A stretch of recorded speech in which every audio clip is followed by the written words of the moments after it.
माहितीये तो मुलगा का पळाला असेल? संदीप, तुला काय वाटतं का पळाला असेल तो मुलगा शेवटी? मला वाटतं की तो आईला घाबरवण्यासाठी पळाला असेल. म्हणजे मला सुचतंय काहीतरी. पेन कुठे? कशाला लिहिलंयस की आधीपासून? एकटी एकटी घाबरलीस ना, वाटलंच होतं आई. म्हणजे तो येणार आणि असं म्हणणार आहे. तू असं म्हणणार की एकटी एकटी घाबरलीस ना, वाटलंच होतं आई, म्हणूनच मी सोडून तुला लांब गेलो नाही. क्या बात आहे, काय इन्स्टंट सुचलंय तुला जे तू लिहून आणलंयस. कसं कसं हे कसं वाटतं? छान छान छान. एकटी एकटी घाबरलीस ना, वाटलंच होतं आई. एकटी एकटी घाबरलीस ना, वाटलंच होतं आई.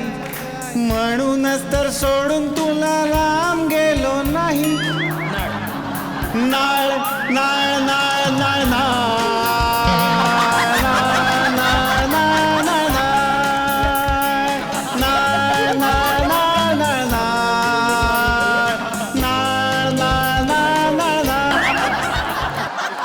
छान वाटलं की ती पळून जाण्याची जी प्रोसेस होती शेवटी बरेच प्रश्न उपस्थित झाले. तुम्हाला काय वाटतं ती का पळून गेला असेल मुलगा तो? मला असं वाटतंय की त्याच्या मागे गिधाड गँग लागलेली आहे आणि तिकडे जो बॅग दाखवलेली आहे त्या बॅग मध्ये गिधाड गँगची डायरी असावी आणि म्हणून ती गिधाड गँग त्याच्या मागे लागली, म्हणून तो पळून गेला. पण एक गोष्ट मात्र निश्चित, मोठा झाल्यावर तो आदिनाथ होणार सिक्वेल मध्ये. आदिनाथ फायनल. आरची, तुला काय वाटतं की तो मुलगा पळून कुठे जातो? तो हैदराबादला गेला आणि ती पोरगी आहे ना, ती पण शेवटी हैदराबादला जाते बाबा. कुठली पोरगी? ती छोटी दाखवली ना, हा, त्यानंतर ती तिकडे जाऊन ना परशाने आरचीला भेटली. बर. आणि नंतर ती छाया कदम आहे ना, त्यांना घरात ठेवली. अबे का छाया कदम हॉस्टेल उघडलं तिकडे?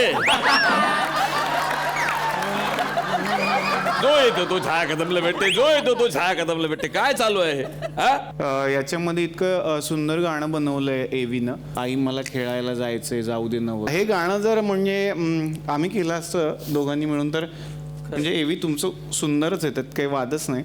पण मला जरा वेगळं सुचलं होतं, ऐकवतो. म्हणजे हीच सिच्युएशन आहे, थोडे पुण्याचे शब्द वापरले.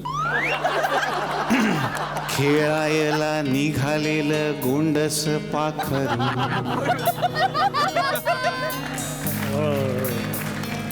खेळायला निघालेलं गोंडस पाखरू, आई काही सोडे नाही आता काय करू.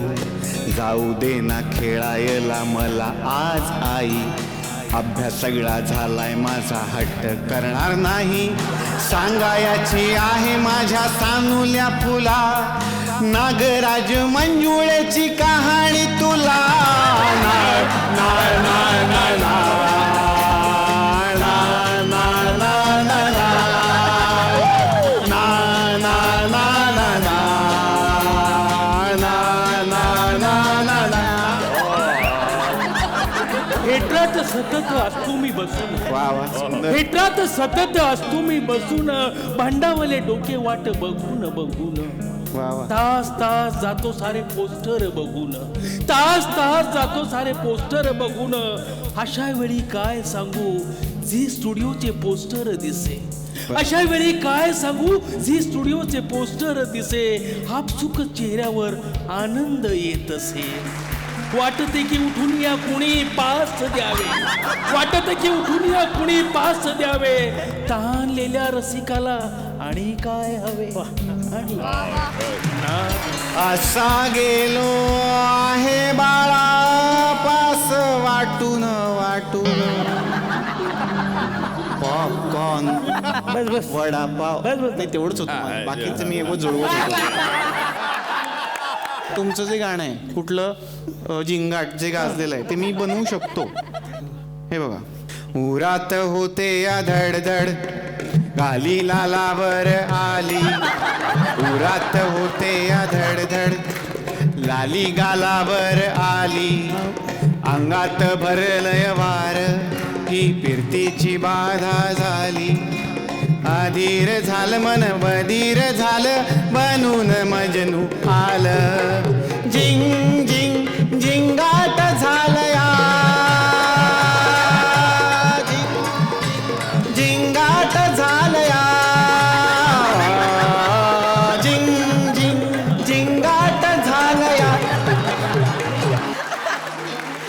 शेवट करताना असं सुचतंय की ओ माय गॉड. नाही गाणं नाही की खरं तर आपण सगळ्यांनीच नाळासाठी एकत्र यायचं ठरवलं होतं, कारण एक सुंदर सिनेमा येतोय आणि जेव्हा जेव्हा सुंदर मराठी सिनेमा येणार आहे तेव्हा सगळे मराठी कलाकार, सगळे मराठी प्रेक्षक त्याच्या पाठीशी उभे राहणार आहेत त्याला शुभेच्छा देण्यासाठी. म्हणून आम्ही खरं तर आलो. एकदा जोरदार टाळ्या. नाळ नाळ नाळ नाळ नाळ नाळ नाळ नाळ साठी झाल्या पाहिजेत.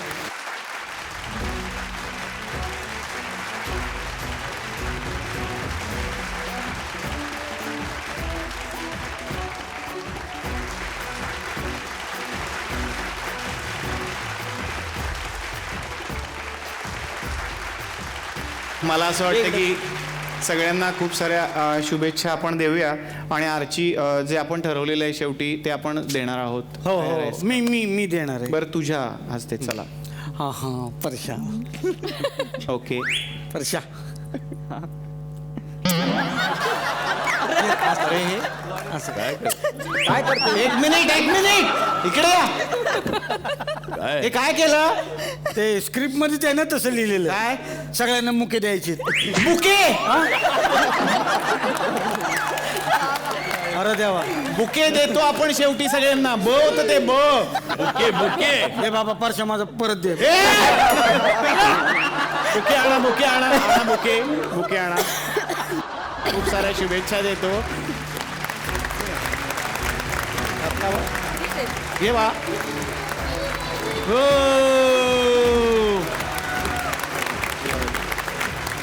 तर मंडळी अशा पद्धतीनं आमचा हा जो कार्यक्रम होता नाळराज आलझी अर्थात नाळ आणि दूरसंगच.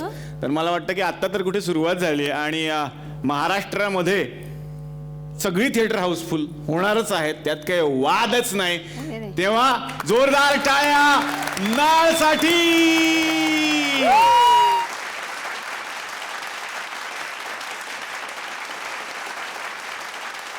नागराज सर तुम्ही कसे होतात पण बालपणी? आता मला जाणून घ्यायचंच आहे आज.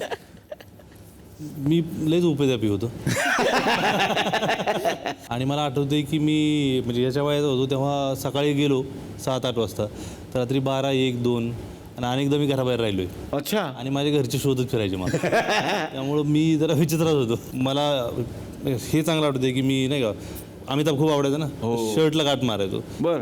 आणि त्याच काळात मी माझ्या शर्टवरती तुम्हाला आठवत असेल इस्त्रीनं फुलं आणि हे त्यावेळेला आलं होतं. तर मी माझ्या गणवेशावर इतकी फुलं आणि काय काय कापून घेतली होती पाठीवरती. एकदा स्वतःचं नाव टाकलं होतं कापून. अच्छा. आणि मागं नागराज असं टाकून शाळेत गेलो होतो. आणि खूप धोपडलं होतं मला.